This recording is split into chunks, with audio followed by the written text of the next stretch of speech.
Welcome my dear rockers. आज हम देखने वाले हैं सैदुलू। मूवी की शुरुआत में हमें 1970 का समय दिखाया जाता है, जहां हम कोंडा रेड्डी नाम के एक आदमी को देखते हैं जो कि ऊंची जाति का है और साथ ही वो काफी पावरफुल भी है। कोंडा रेड्डी से कुछ लोग मिलने के लिए आए होते हैं, जहां पर हम कोंडा रेड्डी के अंडर में कई लोगों को काम करते हुए देखते हैं जो कि सभी नीच जाति के हैं, जिनमें से एक महिला अपनी बच्ची को खाना खिला रही होती है। ये देखकर कोंडा रेड्डी के आदमी उसके पास आता है और उस महिला से पहले काम खत्म करने को कहता है। उस लड़की का पति भी वहीं पर काम कर रहा होता है और क्योंकि कोई भी कोंडा रेड्डी की बात नहीं काटता, तो वो महिला अपनी बेटी को बाकी का खाना अपने हाथ से खाने को दे देती है और खुद काम पर लग जाती है। उसी वक्त उस बच्चे को खाते हुए पानी पीने की जरूरत पड़ती है, तो वो हड़बड़ी में अपना पानी गिरा देती है। उसी वक्त कोंडा रेड्डी अपने मेहमानों से बातों में लगा था। तभी वो लड़की कोंडा रेड्डी का पानी उठाकर पी लेती है, जो कि उस बच्ची का पिता देख लेता है और दौड़कर उसके हाथों से पानी छीन लेता है, जिस पर कोंडा रेड्डी की नजर उस पर पड़ जाती है। अब क्योंकि ये एक नीच जाति वाले थे जिसने सो कॉल्ड ऊंची जाति वाले कोंडा रेड्डी का पानी पी लिया था, तो वो आग बबूला हो जाता है और उस आदमी को पेट से बांधकर पीट पीट कर मार डालता है,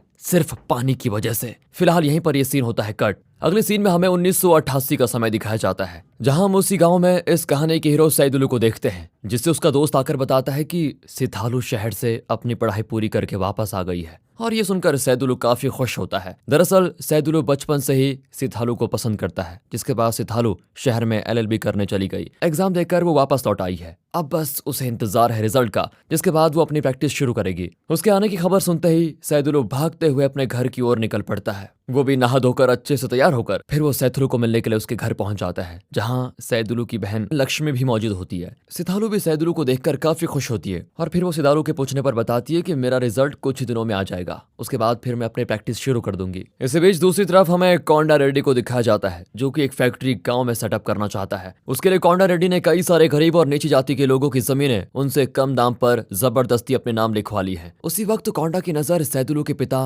नारसी पर पड़ती है, जो कि अपने खेत में काम कर रहे होते हैं। कोंडा रेड्डी अपने भाई ओबलू से कहता है सिर्फ नारसी की ही जमीन बची हुई है, एक काम करो, कल तुम मेरे बेटे वीरा को भेजकर नारसी की जमीन लिखवा लो, ताकि जल्द से जल्द फैक्ट्री बनने का काम शुरू हो जाए। अब दिखाया जाता है वीरा को, जो काम मांगने आई भी एक लड़की के साथ रोज गलत काम करता है। उसी वक्त वहां पर ओबलू आकर उसे बता देता है कि कल तुम्हें नारसी से मिलने जाना है। अब अगले दिन दिखाते हैं तो नारसी घर से निकलता है और जब वो अपने खेत में काम करने पहुंचता है तो वहां वीरा और ओबलू कुछ लोगों के साथ होते हैं, जिन्हें सैदुलू का दोस्त देख लेता है और घर आकर सैदुलू से इस बारे में बताता भी है, जहां पर सिथालू भी मौजूद होती है। सैदुलू जल्दी से वहां पर पहुंचता है, जहां उसके पिता से जबरदस्ती वीरा के आदमी जमीन के पेपर पर अंगूठा लगवाने की कोशिश कर रहे होते हैं। उसी वक्त सैदुलू वहां पहुंचकर वीरा के आदमियों को बहुत बुरी तरह मारता है। ये सब कुछ वीरा सिर्फ बैठ कर ही देख रहा होता है, क्योंकि उसे ओबलू ने रोका है। सभी को जब सैदुलू मार देता है तो वीरा ओबलू के कहे अनुसार वहां से चुपचाप निकल जाता है। फिर घर आकर नारसी सैदुलू को काफी डांटता है, क्योंकि उसने अनजाने में कोंडा रेड्डी से पंगा ले लिया है। इसी दौरान कोंडा रेड्डी के आदमी नारसी को लेने आए होते हैं, उनके साथ नारसी चला जाता है। साथ ही उसने सैदुलू को अपने साथ आने से मना कर दिया है। वहां पहुंचकर नारसी से कोंडा रेड्डी कहता है कि तुम्हारे बेटे में इतनी हिम्मत आ गई है,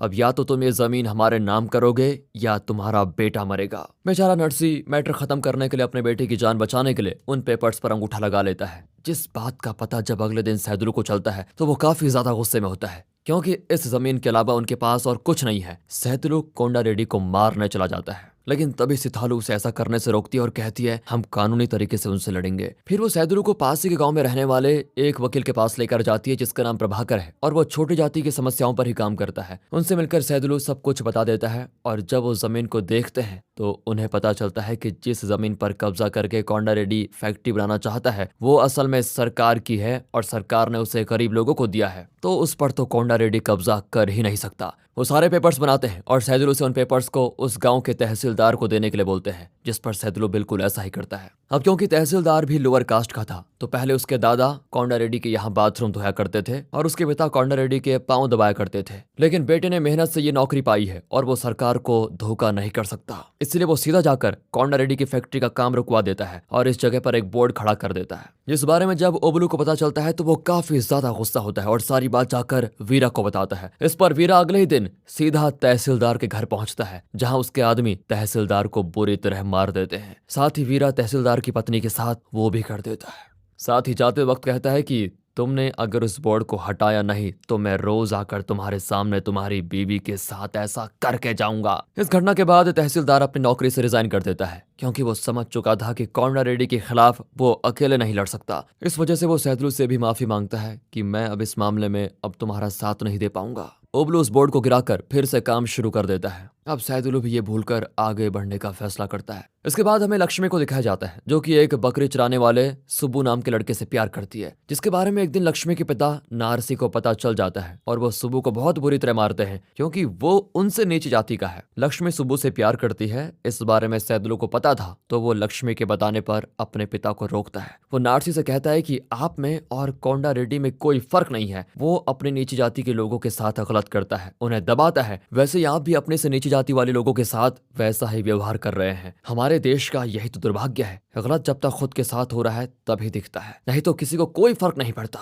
उसकी ये बात सुनकर नारसी को अपनी गलती का एहसास हो जाता है और वो सुब्बू और लक्ष्मी की शादी के लिए मान जाता है। साथ ही सिथालू का रिजल्ट भी आ चुका है, जो कि पास हो गई है। ये बात जानकर सबसे ज्यादा खुशी सैदुलू को होती है और उसके साथ वो नाच गाकर इस खुशी को मनाता है। जिस दौरान सिथालू की माँ उसको देख लेती है और सिथालू से पूछती है, क्या तुम सैदुलू से प्यार करती हो? क्या मैंने तुम्हें इसीलिए पढ़ाया कि तुम ऐसे लड़के से प्यार करो? सिथालू कहती है कि माँ, इतनी पढ़ाई करके क्या मैं सैदुलू से शादी करूंगी? आप भी ना अपनी सोच को कैसे रखती बताओ। मैं अपनी बराबर के पढ़े लिखे लड़के से शादी करूंगी, वो तो बस मेरा दोस्त है। सिथालू की ये सारी बातें सैदुलू सुन लेता है और काफी ज्यादा उदास होता है। वो फैसला करता है कि वो अब आगे से सिथालू से नहीं मिलेगा। दूसरी तरफ जिस लड़की को वीरा ने अपने घर में कैद करके रखा था, वो एक रात किसी तरह वहां से भाग निकलती है, जिस बारे में जब सुबह वीरा को पता चलता है तो वो भी काफी भयानक गुस्से में आ जाता है। वो लड़की अपने गांव मतलब अपने घर की तरफ चली गई थी, जिसे रात के वक्त उसके घर में से बाहर खींचकर वीरा बहुत बुरी तरह मारता है और फिर उसे अधमरी हालत में फांसी से लटका देता है। बेचारी की मौत हो जाती है। इस बारे में जब प्रभाकर के जरिए सिथालू को पता चलता है तो वो उस लड़की के माता पिता से जाकर मिलती है। वो उनसे इसकी कंप्लेंट पुलिस में करने के लिए कहती है, जो कि साफ मना कर देते हैं। सिथालू ने समझाती है कि अगर आज आपने आवाज नहीं उठाई तो कल ये दूसरों के साथ भी होगा। जिस पर उस लड़की के माता पिता रोते हुए बोलते हैं, किसी के साथ क्या होगा इसकी चिंता हम क्यों करें? कल रात वो दरिंदा जब मेरी बेटी को मार रहा था तब सभी लोगों ने देखा और सुना था, पर उन्होंने अपनी आंखें और कान बंद कर दिए। मैं तो चाहता हूँ कि वो सभी भी इस चीज का सामना करें।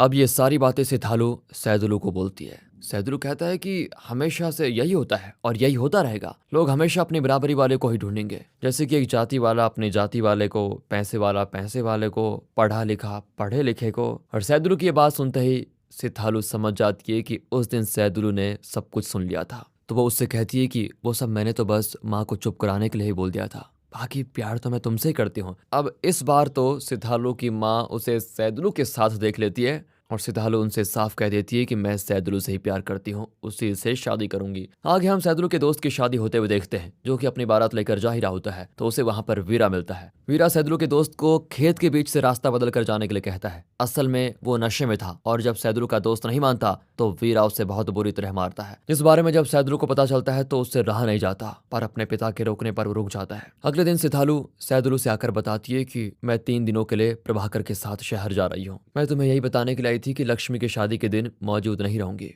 उसके जाने के बाद सैदुलू लक्ष्मी और सुब्बू के साथ शहर जा रहा होता है, तो रास्ते में उन्हें वीरा दिखता है, जो कि सैदुलू के सामने उसकी ही बहन को गलत तरीके से छूने लगता है। यह देखकर सैदुलू से इस बार रहा नहीं जाता। वीरा समेत वो उन सभी को इतना मारता है कि सभी की हालत अधमरी हो जाती है। फिर जब ये बात कोंडा रेड्डी को पता चलती है तो वो सीधा लक्ष्मी की शादी वाले दिन सैदुलू को सबक सिखाने के लिए पहुंच जाता है, जहां उसके आदमी सैदुलू, सुब्बू और नारसी को बहुत मारते हैं, जिसमें से सैदुलू लड़ने की कोशिश करता है, पर इतने लोगों के सामने वो अकेला कब तक टिकता। उसे ओबलू अपने आदमियों के साथ मिलकर बेरहमी से मार देता है, पर इतने में भी वीरा का मन नहीं भरता, इसीलिए वो लक्ष्मी के साथ वहां पर गलत काम करने की सोचता है। बेचारा सैदुलू उसे चाहकर भी नहीं रोक पाता। उसकी हालत काफी ज्यादा खराब हो चुकी थी, यहाँ तक कि वो तो उठ भी नहीं पा रहा था। बात करें लक्ष्मी की तो वो भी टूट चुकी थी, पर इतने के बाद भी सुब्बू उससे शादी करने को तैयार था। फिर जब सिथालू गांव आती है तो उसे इस बारे में पता चलता है। वो लक्ष्मी से आकर मिलती है और उसे वीरा के खिलाफ केस फाइल करने के लिए कहती है, लेकिन इस पर नारसी मना कर देता है। मगर लक्ष्मी ने फैसला कर लिया था और वो सितालू के साथ प्रभाकर से जाकर मिल जाती है, जो कि पुलिस कंप्लेन करने के बजाय इस केस को सीधा मजिस्ट्रेट के पास लेकर जाता है, जहां मजिस्ट्रेट उसके केस को एक्सेप्ट कर लेती है और घर से पुलिस को ना चाहते हुए मजिस्ट्रेट ऑर्डर पर वीरा को अरेस्ट करना पड़ता है। उधर अब सिधालू थोड़ा ठीक होकर घर आ चुका है, जो कि अपनी बहन से उससे न बचा पाने के लिए माफी मांगता है। इधर सबसे पहले कोंडा रेड्डी प्रभाकर को मरवा देता है। फिर कोंडा रेड्डी और ओबुलू रात के वक्त सिथालू, लक्ष्मी और सुब्बू को रास्ते में पकड़ लेते हैं, जहां वो और उसके आदमी मिलकर पहले सुब्बू को मार डालते हैं। फिर वो दोनों लड़कियों को उठा लेते हैं। अब लक्ष्मी कोर्ट में पेश होती है तो अगली सुबह वीरा को छोड़ दिया जाता है। बात करें सिथालू और लक्ष्मी की तो दोनों को ही कोंडा रेड्डी ने कटवा कर बोरी में दोनों की लाश सैदुलू के घर पर भिजवा दी होती है। ये देखकर सैदुलू ऐसा हो जाता है जैसे उसके ऊपर पहाड़ गिर गया हो। बहुत रोता है वो। अब सैदुलू का सब्र खत्म हो चुका था। वो सभी से कहता है कि हम कब तक ऐसे सहते रहेंगे। मैं जा रहा हूँ कोंडा रेड्डी से लड़ने, क्योंकि मेरे पास खोने के लिए अब कुछ नहीं बचा, और आज आप लोगों ने मेरा साथ नहीं दिया तो आपके पास भी कुछ नहीं बचेगा। इस तरह जीने से तो अच्छा है कि हम लड़कर मर जाएं। कम से कम ऊपर वाले को तो मुंह दिखा पाएंगे। उसकी ये बातें सुनकर सभी लोग सैदुलू के साथ मिलकर एक साथ कोंडा रेड्डी के घर पर हमला कर देते हैं, जिसमें वो बहुत ही बुरी तरह कोंडा रेड्डी, ओबुलू और वीरा को मार डालते हैं। दोस्तों, इंसान ने अपनी सहूलियत के लिए दुनिया को अलग अलग देशों में बांटा, फिर धर्म ने उन्हें बांट दिया। इसके बाद भी कुछ बचा तो जाति में लोग बंट गए। तू ऊंचा है मैं नीचा हूँ, बस यही चलता रहता है। यही सब करने में तो हम इतने व्यस्त हो गए कि भूल गए कि हम सब एक जैसे हैं, दो हाथ, पैर, आंखें। हमारी पहचान इंसानियत होनी चाहिए, जो हमें जानवरों से अलग करती है, ना कि जाति से। ऐसी खूबसूरत मैसेज के साथ आप हमारे दूसरे चैनल को देख सकते हैं, मूवीज वेदर को। पसंद आए तो सब्सक्राइब कर देना। मिलते हैं अगली वीडियो में, तब तक के लिए गुड बाय, ख्याल रखें अपना, and finally thanks for watching.